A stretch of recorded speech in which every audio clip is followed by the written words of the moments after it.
Bonjour à tous et merci d'être avec nous. Vous regardez La Santé Surtout, l'émission qui répond à vos questions santé. Ce soir, on va parler d'obésité, d'infections sexuellement transmissibles, de thyroïde, de diabète, de bilan sanguin, d'infections urinaires et de migraines. Si vous avez des questions, vous pouvez bien sûr nous les envoyer à l'adresse qui s'affiche, maquestion@lasantésurtout.com. Et pour y répondre, je suis ravie de vous présenter nos spécialistes et on commence avec le docteur David Zuckman. Bonsoir. Bonsoir Jessica. Vous êtes infectiologue, et quel infectiologue, j'ai envie de dire, vous êtes une référence mondiale, non mais il faut le dire quand même, et vous êtes infectiologue à l'hôpital Foch. Merci d'être avec nous. Merci beaucoup, merci de votre invitation. Le docteur Hubert Bétinger est avec nous également. Bonsoir. Vous êtes médecin généraliste, médecin urgentiste également. C'est ça. On est ravis de vous retrouver. Ravi également. Le docteur Olivier Dupuis est toujours présent. Bonjour Jessica. Ravi de vous retrouver. Vous êtes diabétologue, endocrinologue, chef de service de diabétologie, d'endocrinologie et de nutrition à l'hôpital Saint-Joseph à Paris. C'est ça. Et à vos côtés, le docteur Grégoire Decourville. Bonsoir docteur Decourville. Bonsoir Jessica. Vous êtes chirurgien digestif, chirurgien bariatrique, c'est la chirurgie de l'obésité.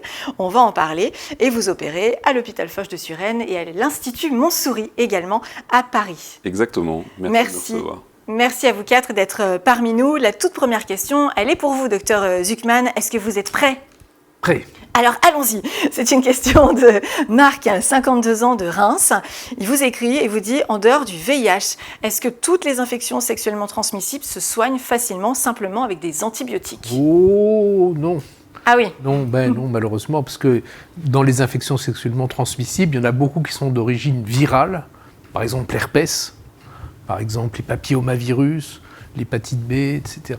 Donc tout ça ne marche pas avec les antibiotiques. Ah non, les antibiotiques, ça ne va pas marcher. En revanche, les antibiotiques fonctionnent encore très bien sur la syphilis, le chlamydia, le gonocoque. Donc voilà, c'est vrai que malheureusement, c'est un monde très, très varié, les infections sexuellement transmissibles, avec des bactéries qui se soignent bien, et puis des virus qui sont plus difficiles à traiter. Une question maintenant pour le docteur Decourville. Isabelle, 30 ans, Grenoble. Elle vous écrit, elle vous dit « Pourquoi faut-il attendre si longtemps pour avoir une sleeve ou un bypass ?» Alors si longtemps, est-ce que 6 mois c'est si long pour traiter Pour les impatients, c'est long 6 mois. Maladie chronique, oui, c'est long. Mais ce temps est nécessaire. Exactement, ce temps est nécessaire parce que la chirurgie, alors c'est pas de la magie. L'obésité sévère est multifactorielle et notamment environnementale et dans les habitudes de vie. Et donc c'est des choses qu'il faut modifier dans les habitudes quotidiennes afin d'optimiser l'efficacité du traitement. Et malheureusement, ça ne se fait pas en quelques jours. Il faut une éducation diététique pour obtenir un équilibre alimentaire avant d'envisager toute chirurgie. Et il faut également un suivi psychologique qui est primordial dans cette pathologie. D'une part pour éviter d'opérer des gens chez qui il y aurait d'éventuelles contre-indications, mais aussi pour maximiser l'efficacité du traitement. Donc 6 mois, c'est un délai incompressible. On ne peut pas négocier. Non, c'est vraiment le délai légal. Alors 6 mois, c'est le minimum puisque ces chirurgies sont soumises à entente préalable et il faut un suivi par un professionnel de l'obésité qui soit bien conduit pendant 6 à 12 mois. Donc le délai minimum est de 6 mois, mais par expérience, pour obtenir un équilibre alimentaire, il faut au moins ça. Docteur Dupuis, c'est aussi votre domaine pour le coup. Oui, on considère que la chirurgie fait partie d'un parcours de soins. Et en fait, 6 mois, c'est un délai raisonnable pour permettre de changer un peu sa façon et surtout de se préparer à un changement parce qu'une chirurgie va modifier l'enveloppe corporelle notamment et donc il est nécessaire de prendre son temps et de préparer les patients. Puisque vous avez la parole, vous allez la garder. J'ai une question pour vous, docteur Dupuis. Amandine, 38 ans, d'Albi. J'ai fait du diabète gestationnel à ma première grossesse, mais pas pour la deuxième. Est-ce que du coup, c'était lié à une grossesse ou pas du tout ? Alors, vous avez de la chance de ne pas refaire un diabète gestationnel. Le diabète gestationnel, en fait, c'est souvent le constat du fait de l'insulinorésistance liée à la grossesse, que vous avez un terrain propice à faire du diabète de type 2. Donc celui-ci risque d'apparaître dans le temps, surtout si vous prenez du poids et que vous êtes très sédentaire. Et là, en fait, vos habitudes alimentaires se sont peut-être améliorées depuis la première grossesse. Et ça peut expliquer le fait que là, vous soyez moins embêté pour cette grossesse-là. Il y a une indication à les dépister de manière un peu plus Absolument. précoce en ville, ou en tout cas les suivre. Absolument, et surtout de regarder la glycémie en amont de la grossesse. C'est-à-dire que, en fait, comme vous le savez, le risque de malformation est plus important lors de la conception et du premier trimestre. Et donc, c'est à ce moment-là où il faut que la glycémie soit optimale et donc elle ne soit pas augmentée. Donc, on conseille vivement de faire un dépistage chez les patientes qui ont déjà fait un diabète gestationnel lorsqu'elles pensent agrandir la famille. Voilà.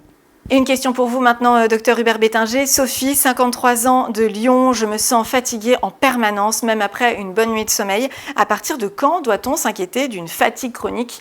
Quand faut-il consulter? Alors, merci pour la question. Effectivement, la fatigue chronique, c'est un motif de consultation très fréquent en médecine générale. En médecine, on parle d'asthénie pour caractériser les fatigues inhabituelles qui se prolongent dans le temps, qui durent plusieurs semaines et qui ont un impact sur le quotidien des patients. Ça veut dire qu'on n'arrive même pas à se lever, on n'arrive pas à faire nos tâches quotidiennes, c'est un symptôme qui est subjectif. Donc c'est compliqué de vraiment caractériser une fatigue chronique ou en tout cas une asthénie. Mais en tout cas, si le patient ressent que par rapport à d'habitude à son fonctionnement normal, il est très fatigué, là moi je conseille effectivement de consulter pour faire le point. En fait, il faut différencier les fatigues qui sont isolées, qui sont le seul symptôme que les patients ressentent. Et dans ces cas-là, c'est vrai qu'une cause médicale est rarement retrouvée. Donc ça ne sert à rien de multiplier les examens, mais parfois les patients présentent des signes associés. C'est-à-dire soit ils ont des douleurs, ils ont des sueurs nocturnes, ils peuvent perdre ou gagner du poids. Et dans ce cas-là, ça peut être des indications à réaliser des bilans et votre médecin généraliste vous prescrira des prises de sang par exemple. Il y a aussi les patients qui présentent des troubles de l'humeur. On sait que les dépressions peuvent se manifester par des fatigues inhabituelles. Donc ça, c'est important de dépister les troubles de l'humeur. Et il y a certains patients qui présentent non seulement des fatigues, mais également de la somnolence. Ça veut dire qu'ils ont tendance à s'endormir la journée quand ils sont dans des périodes d'inactivité. Et ça peut être le signe de syndrome d'apnée du sommeil. Donc c'est des pauses respiratoires la nuit qui entraînent des micro-réveils et qui déstructurent complètement le sommeil. Donc quoi qu'il en soit, pour madame, moi je préconise quand même d'aller consulter le médecin pour faire un peu le point sur les symptômes qui peuvent être associés ou non. Et s'il n'y a pas de symptômes associés, rappelez les règles d'hygiène du sommeil de base, c'est-à-dire se lever et se coucher à heure fixe, s'exposer à la lumière naturelle dès le matin, ou pour les patients qui ne peuvent pas, il y a la luminothérapie aussi qui existe, et puis éviter toutes les activités un peu stimulantes en fin de journée, voilà, pour essayer d'avoir un sommeil de qualité. Voilà Sophie, ce qu'il vous reste à faire. Merci docteur Bettinger. Et vous aussi d'ailleurs, vous pouvez nous envoyer vos questions dès maintenant. maquestion@lasantésurtout.com. Une question pour vous, docteur Grégoire de Courville. Je le rappelle, vous êtes chirurgien digestif, chirurgien de l'obésité. C'est Muriel, 36 ans, de Reims, qui vous écrit. Et elle vous dit « J'envisage d'avoir recours à une chirurgie bariatrique dans 15 jours. Qu'est-ce que cette opération implique en termes de changement dans la vie quotidienne ?»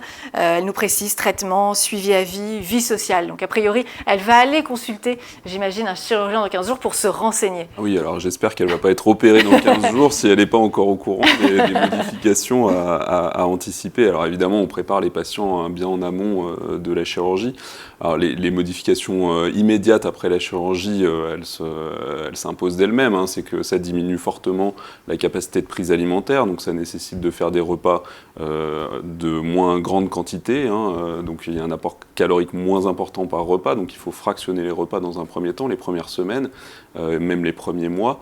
Le régime post-opératoire dans les semaines qui suivent la chirurgie, il est adapté, c'est-à-dire que souvent, alors, il y a différents types d'interventions, mais la plupart nécessitent de couper une partie de l'estomac, et donc le régime post-opératoire doit être mixé. Il faut prendre des aliments qui soient lisses, qui passent facilement, pas de morceaux avant un mois, la plupart du temps. Après, il y a des variations de protocole selon les établissements, mais la plupart du temps, c'est ce qui est recommandé.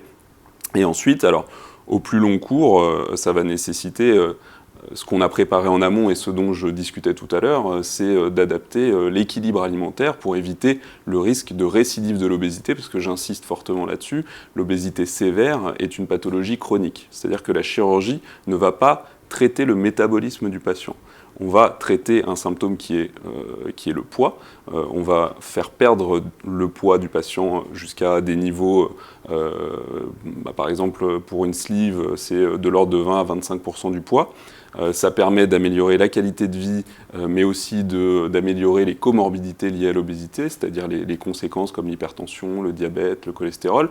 Mais en revanche, traiter le métabolisme lui-même du patient malade d'obésité, on ne sait pas le faire, et donc pour éviter le risque de récidive, il faut absolument que le patient soit suivi par une diététicienne, par son chirurgien, par des spécialistes de cette pathologie. C'est ce que vous faites aussi, vous, docteur Dupuy, vous suivez les patients absolument. après une chirurgie de l'obésité? Alors on dit que le suivi doit être constant et à vie. En fait, ce qu'on peut rajouter aussi, c'est que la reprise ou la réalisation d'une activité physique quotidienne, ou en tout cas fréquente, est indispensable, parce qu'en fait, ce qu'on a observé, c'est qu'au bout de 2 ans, les patients qui avaient tendance à reprendre du poids étaient ceux qui redevenaient sédentaires. Donc ça, c'est très important aussi à faire comprendre. C'est qu'on ne peut pas changer de manière uniquement temporaire pour la chirurgie, qui est nécessaire, mais ensuite, il faut garder de bonnes habitudes de vie et une activité physique. Et pas de médicaments à vie?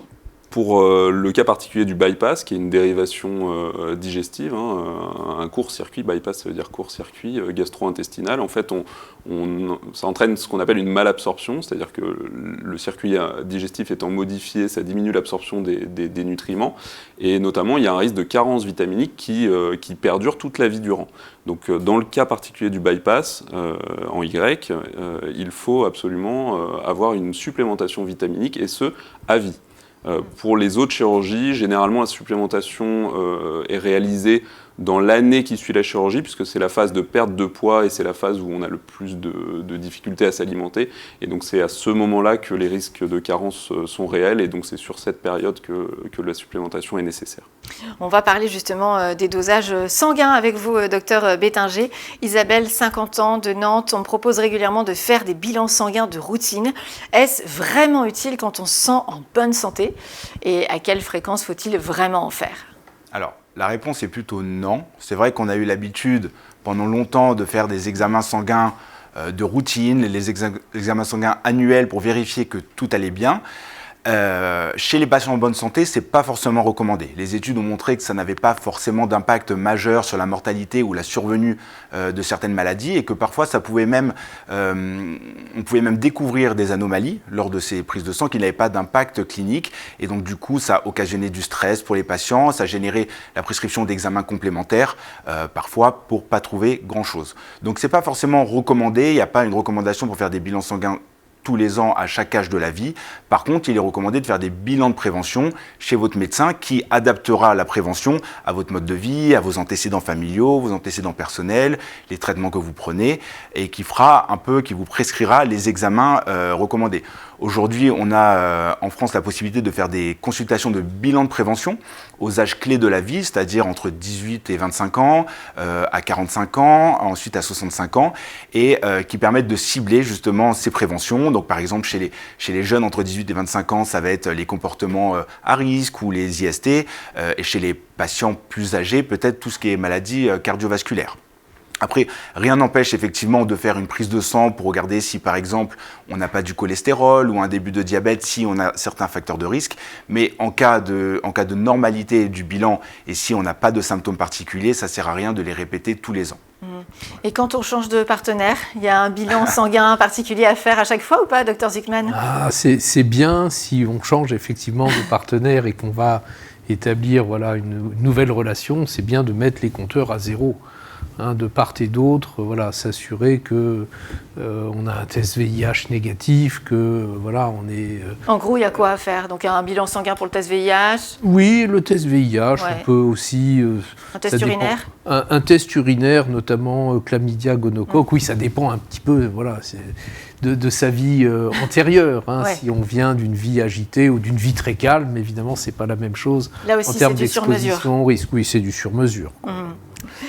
On a une question pour vous, docteur Zuckman. Julien, 22 ans, de Honfleur. Peut-on être réinfecté plusieurs fois par la même infection sexuellement transmissible? Mais oui, Julien, malheureusement. Parce que certaines maladies, comme par exemple la syphilis ou le chlamydia ou le gonocoque, on peut le faire une fois, mais on peut le refaire ensuite quelques mois ou quelques années plus tard. Ce sont des maladies qui n'immunisent pas, donc qui ne laissent pas de protection, Et donc, malheureusement, on peut faire plusieurs fois des infections, chlamydia, gonocoque, syphilis. Oui, on est plus à risque à partir du moment où on l'a déjà eu une fois ou deux, ou finalement ça ne change pas grand-chose? Ça ne vaccine pas, ça ne protège pas, non. Voilà. Faut être prudent. Ce qui protège, c'est être prudent. Tout à fait. Prendre ses précautions. Il faut essayer de trouver les leçons de l'expérience. Voilà. Si on a déjà eu une infection sexuellement transmissible, il faudrait essayer de se dire la prochaine fois, je serai plus prudent et je me protégerai lors d'un rapport. Docteur Olivier Dupuis, Claire, 41 ans, de Lyon. Je suis épuisée en permanence. J'ai pris 6 kilos sans changer mon alimentation et j'ai toujours froid. Est-ce que ça peut être un problème de thyroïde? C'est vrai que c'est la question qu'on se pose quand on a ces signes en général. Oui, bien sûr, ça peut être un problème de thyroïde, mais ça peut être aussi bien d'autres choses. Donc en fait, la question a une réponse très simple. Il faut faire un dosage de la TSH. La TSH, c'est l'hormone qui contrôle. Donc c'est une hormone hypophysaire qui contrôle la production d'hormones thyroïdiennes et une TSH normale vous permettra de vous dire que les symptômes que vous présentez n'ont pas de lien avec votre thyroïde. Par contre, une TSH anormale justifiera donc de faire d'autres examens et c'est probablement la cause de vos symptômes. Merci Olivier Dupuis. Le mois de mars est un mois important en termes de sensibilisation et notamment concernant l'audition avec une journée nationale. C'est l'occasion de rappeler qu'il y a en France 7 millions de sourds et de malentendants. Et comme vous pouvez l'imaginer, ils peuvent difficilement joindre les secours, le 115, le 17, le 18. Et donc un numéro d'urgence est prévu spécialement pour eux, pour vous. 114, le 114 a été créé et on en parle maintenant avec le docteur Véronique Equi. Bonjour. Bonjour. Vous êtes chef de service du Centre national relais du 114. Le 114 est piloté par le CHU de Grenoble. Vous en êtes donc la responsable. Alors l'idée de ce numéro, de cette application, on va en parler, c'était déjà, j'imagine, de limiter la perte de chance pour toutes ces personnes qui ne pouvaient pas contacter les secours facilement.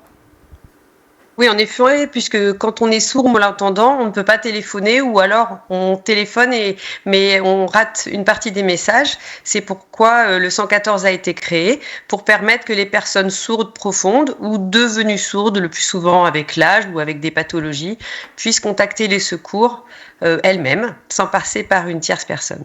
Alors, le 114 est disponible 7 jours sur 7, 24 heures sur 24. Il y a le numéro, mais il y a surtout l'application, l'application du 114 qu'on peut bien sûr installer sur son téléphone. Comment ça se passe en pratique quand les gens contactent le 114 ? Donc, quand la personne a installé l'application sur son téléphone, elle va remplir son profil et puis, à l'aide d'un bouton, elle va joindre le 114 avec le mode de communication qui lui correspond. Par exemple, les sourds profonds qui parlent la langue des signes vont utiliser l'interface avec un opérateur qui va répondre en langue des signes. Et les personnes qui deviennent sourdes avec l'âge, elles s'expriment oralement, mais par contre, on va communiquer avec elles en écrit avec un texte en temps réel. Ensuite, l'opérateur va contacter les secours qui sont le plus proche du domicile de la personne qui appelle, qu'on appelle le requérant. Très bien, merci beaucoup. Donc on le rappelle, 114 à télécharger sur son téléphone, l'application, 7 jours sur 7 et 24 heures sur 24. L'idée, c'est d'en parler le plus possible, bien sûr, autour de nous pour faire connaître ce numéro d'urgence dédié aux sourds et aux malentendants. Tout à fait. Donc la communauté sourde, en général, transmet l'information, mais c'est plutôt pour les personnes qui deviennent sourdes dans votre entourage, notamment vos parents qui deviennent âgés, par exemple. N'hésitez pas à leur montrer l'application, les aider à l'installer sur leur téléphone, les aider à remplir leur profil avec leurs données médicales, par exemple, et ça va permettre de gagner un temps fou quand on contactera le 15, par exemple. Merci beaucoup, docteur Equi. Et on le rappelle, notez-le bien, le 114 à télécharger sur votre téléphone. On poursuit bien sûr nos questions avec nos spécialistes. Et c'est une question pour vous maintenant, docteur Bétinger, une question de Claire, 28 ans, de Lille. Je fais des infections urinaires plusieurs fois par an. Est-ce que c'est normal? Comment éviter les récidives? Et faut-il faire des examens complémentaires? Tout dépend de quoi on parle. Alors, chez les femmes, il y a deux grands types d'infections urinaires. Il y a les cystites, qui sont les infections les plus fréquentes. C'est une infection au niveau de la vessie qui donne des symptômes comme des brûlures urinaires, une envie très fréquente d'uriner en très petite quantité, mais qui ne donne jamais d'autres symptômes généraux, comme on dit, comme de la fièvre par exemple. Alors que la pyélonéphrite, c'est la complication, entre guillemets, de la cystite. Et là, on a de la fièvre, on peut avoir des douleurs au dos et les traitements sont un peu plus lourds. En général, quand on parle d'infection urinaire à répétition, on parle surtout de cystite. Et le seuil pour parler de cystite récidivante, c'est à partir de 4 sur une période de 12 mois. Donc voilà, donc si vous avez fait effectivement plus de 4 cystites dans l'année, dans ce cas-là, l'examen de base à faire, c'est ce qu'on appelle un ECBU, donc un examen d'urine. On envoie les urines au laboratoire et on regarde quelle est la bactérie qui est en cause et quel est le meilleur traitement à donner pour le traiter. Ensuite, il peut y avoir des patients qui présentent d'autres symptômes, il faut rechercher une cause sous-jacente avec d'autres examens d'imagerie, mais dans la plupart des cas, le CBU suffit. Ensuite, il faut regarder quels sont les facteurs qui favorisent ces infections urinaires. Donc, par exemple, c'est les patients qui s'hydratent pas assez, ou qui se retiennent avant d'aller aux toilettes, qui sont constipés ou au contraire qui ont des diarrhées ou qui ne vont pas aux toilettes juste après les rapports sexuels. Ça, on sait que c'est des facteurs qui favorisent les infections urinaires. Donc il faut essayer de les corriger et de voir effectivement si la fréquence des cystites est la même.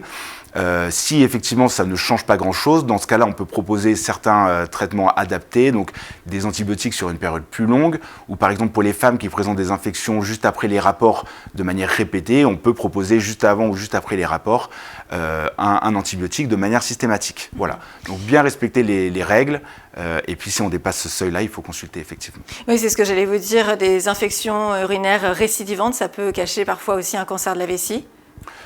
Alors, ça si dépend. On fume. Ça dépend du profil. Pas forcément, ouais. Pas les infections urinaires, mais par exemple chez un fumeur de longue date qui présente par exemple du sang dans les urines, là effectivement il ne faut pas hésiter à aller prescrire un bilan urinaire, voire une imagerie directement. Mais les patients qui font des infections urinaires à répétition, non, c'est pas du tout à risque de cancer de la vessie et c'est deux choses qui sont différentes, d'autant plus que là on parle d'une patiente qui a 28 ans, je crois, donc non, c'est pas du tout pas dans ce cas-là. Non, on n'est pas parfait, on est rassuré, ça va beaucoup mieux. Merci, docteur Bétinger. Docteur Grégoire de Courville, Anne, 56 ans de Dax. Concernant la chirurgie de l'obésité, peut-on se faire opérer à tout âge et y a-t-il des contre-indications ? Alors, oui, il y a des contre-indications. Hein. C'est tout l'objet du suivi, alors de l'évaluation du chirurgien d'une part, mais aussi de l'ensemble de l'équipe qui va faire le suivi. Il y a des contre-indications évidemment psychiatriques qui doivent être évaluées en premier lieu.